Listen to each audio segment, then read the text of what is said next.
Hello, and welcome back to Keeping It Real. I am Jessica Parker, and I said I was going to do something every week, and last week was a holiday, so I did take off, and hopefully everyone had some, downtime and self-care time too.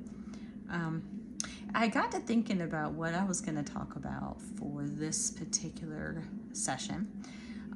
And my clients oftentimes kind of encourage or sort of inspire me to talk about some things that come up in sessions with them.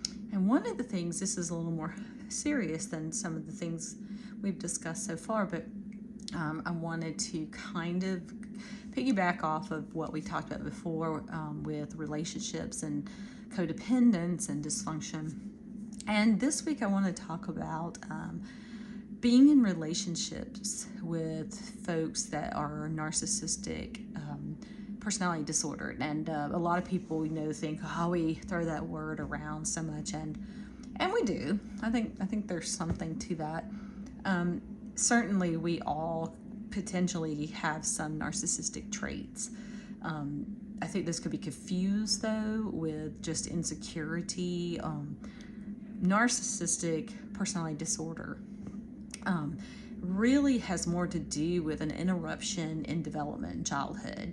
A lot of folks suggest that it could be inherited traits, and to some degree, certainly that has to be the case because we inherit so much from family members, our parents, and whatnot. And so you do see some patterns there, genetics.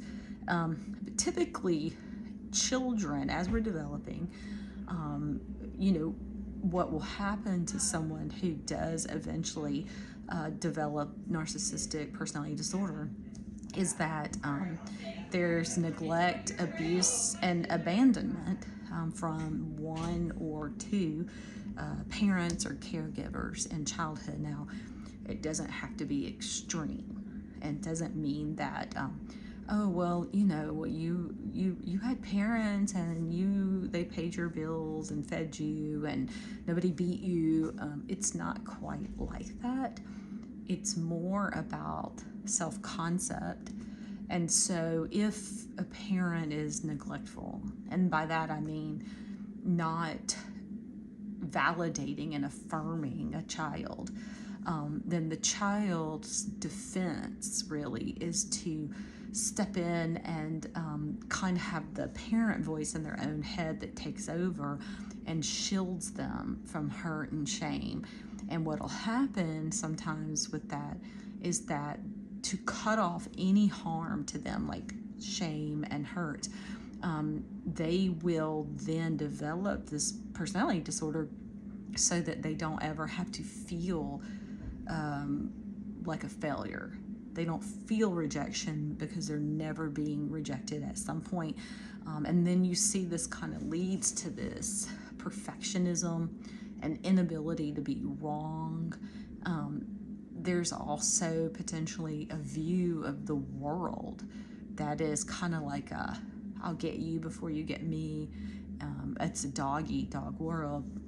And so a lot of times you will see narcissists seem cruel and unkind at times in their act. And the question's always, are they doing this intentionally? Do they know they're doing it? Your guess is as good as mine. I think just like the rest of us, probably yes sometimes not. Sometimes it could be a misstep. So why does this matter?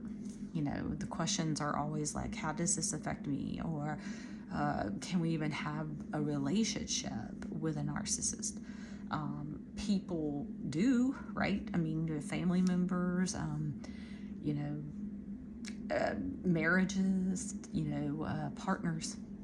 And especially with family, it can be tricky because then the question is, well, do I just not have anything to do with them?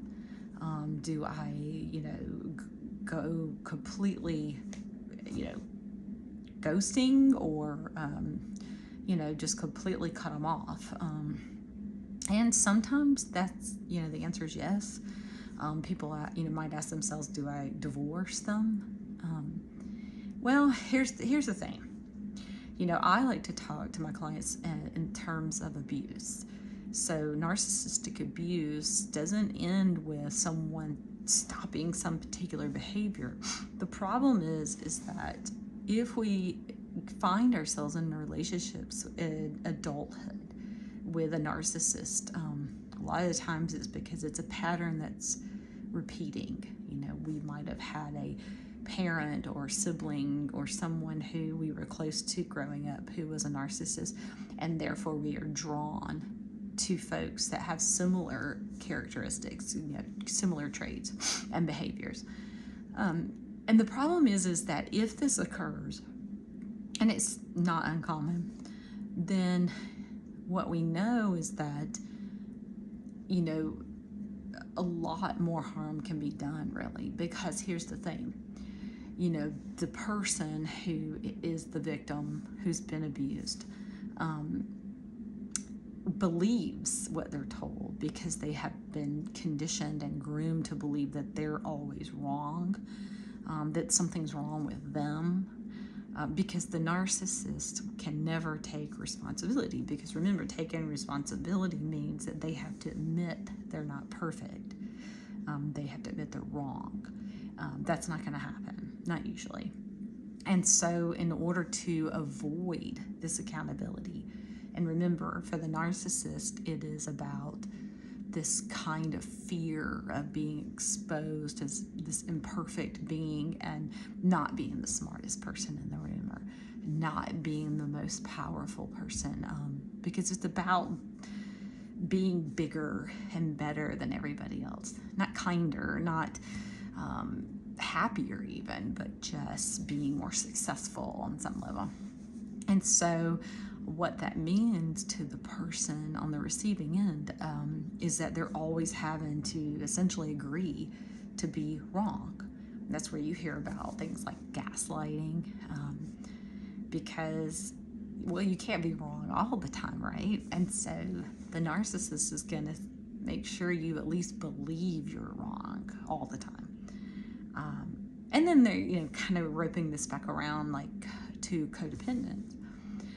If the person on the other end oftentimes will be highly sensitive people, caregivers, people pleasers, they're already primed to accept this kind of behavior, because if I'm a good caregiver, I want to do my best at being kind and accept responsibility. I'm already accepting a lot of responsibility if I'm a caregiver or a people pleaser. If I'm a highly sensitive person, I'm questioning, what am I doing? Am I being hurtful? Because I know what that feels like. Being a highly empathic, sympathetic, compassionate human being, I don't want to feel like I'm hurting someone, because I already get that. I can feel that from others. So it makes it really complicated, because the narcissist is going to certainly exploit that and take advantage of it and use it to their advantage in the relationship, and to gain more power, to it's like feed almost, right? Fuel or food for the narcissist. And I apologize about forgetting some of the terminology. I think it's been raining for a week now, maybe longer, and my brain just goes whoa sometimes when I don't see the sun for a while. But anyhow, so part of my job is to tell clients, they're not crazy, they're not wrong, and it is okay to hold others accountable, hold them responsible. It's okay to say, I'm not going to tolerate this, and you're not going to try to convince me that I'm wrong, that somehow I don't see something that I know is real, that I know I see. And I'm okay with that, actually, because I think it is important that we all give each other that as much as we can. We need from each other to be able to say, no, this is normal. You're okay. You're not being too sensitive. sensitive. Being sensitive is normal. It's healthy. It's okay. We really, I mean, we're human beings. We don't live in a world where feelings should be necessarily rejected, because we do respond emotionally, and we should. It's normal. It's healthy. So yeah, I hope this helps a little bit. I think that probably there's a lot more to discuss. I would like to do more discussions on what do I do if I'm in a toxic relationship. How do I manage things and know where to go next, or how to feel? It's not easy, and it can be very complicated, because one of the bigger downsides or outcomes that can be rather negative when we do decide to sever ties with a narcissistic person is that they are very charming and clever and convincing. Oftentimes they're intelligent and successful, and so it's easy to convince others, like, oh, that's the crazy person, you know how they are. They're just sensitive, they're just imagining things. And I will say the one bit of advice I can give about that is that you can't control what others think of you. You cannot control what a narcissist says about you.